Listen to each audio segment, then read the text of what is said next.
সুপ্রিয় শ্রোতা দর্শকবৃন্দ, বিনম্র শ্রদ্ধা, নমস্কার। আমরা কাজ শুরু করার আগেই ফলাফল ধরে নেই অনেকেই। এ প্রসঙ্গে আপনাদের মাঝে কিছু আলোচনা করার চেষ্টা করছি। আপনারা জানেন, আমরা অনেকেই কোনো কাজ শুরু করার আগেই মনে করি কাজটা অবশ্যই সফল হবে এবং কাজটা সফল হলে আমরা এইভাবে লাভবান হব।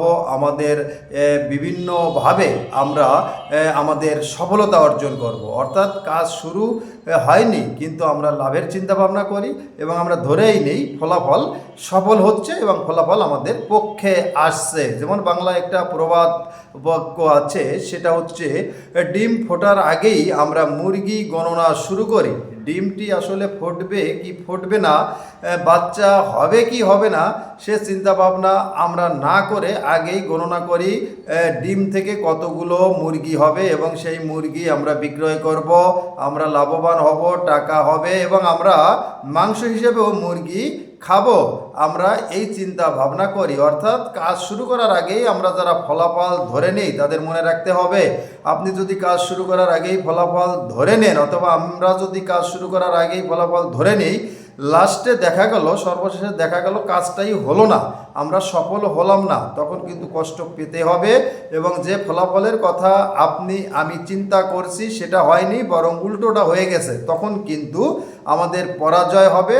বরং আমরা গন্তব্যের স্থানে পৌঁছতে পারবো না, কাজের স্পিড কমে যাবে, প্রাণবন্ত সজীবতা যে চিন্তাভাবনা আপনার ছিল সেটা বরং হ্রাস হবে। অতএব আমি অনুরোধ রাখবো, আমরা যারা এই কাজগুলো করি বা আমরা মনে করি কাজ শুরু করার আগেই ফলাফল ধরে নেই, তাদের উদ্দেশ্যে আমি বলছি, আসুন আগে আমরা কাজ করি। আমরা যদি ভালো কাজ করি তাহলে অবশ্যই ভালো ফলাফল পাবো এবং খারাপ কাজ করলে খারাপ ফলাফল পাবো। অতএব আগে থেকে যদি আমরা কাজের ফলাফল ধরে নিই তাহলে কিন্তু আমরা কষ্ট পাবো, দুঃখ পাবো যদি ফলাফল আমাদের সফল না হয়, অর্থাৎ আমাদের মনের মতো না হয়। এজন্য আমরা কাজ করব, কাজের ফলাফল নির্ণায়ক করবে সৃষ্টিকর্তা আমাদের কর্মের উপর। আমরা যেমন কর্ম করব তেমন ফল পাবো, কিন্তু ফলাফলের চিন্তা আমরা পরে করব, আগে ধরে নিব না, আগে কাজ করব। যেমন আমি যে প্রবাদ বাক্যটি বললাম, আমরা অনেকেই আগে ডিম ফোটার আগেই চিন্তা করি অর্থাৎ গণনা করি মুরগি কতগুলো, মুরগির সংখ্যা গণনা করি, ডিম ফুটবে কি ফুটবে না সে চিন্তা না করে আগেই মুরগির সংখ্যা গণনা করি। অতএব আমার আজকের মূল উদ্দেশ্য এটাই, আমরা কাজ করব, ফলাফল সৃষ্টিকর্তা দিবে, আগে ফলাফলের কথা আমরা চিন্তা করব না, ধরেও নিব না। আজকে এ পর্যন্তই। সকলে ভালো থাকবেন। নমস্কার।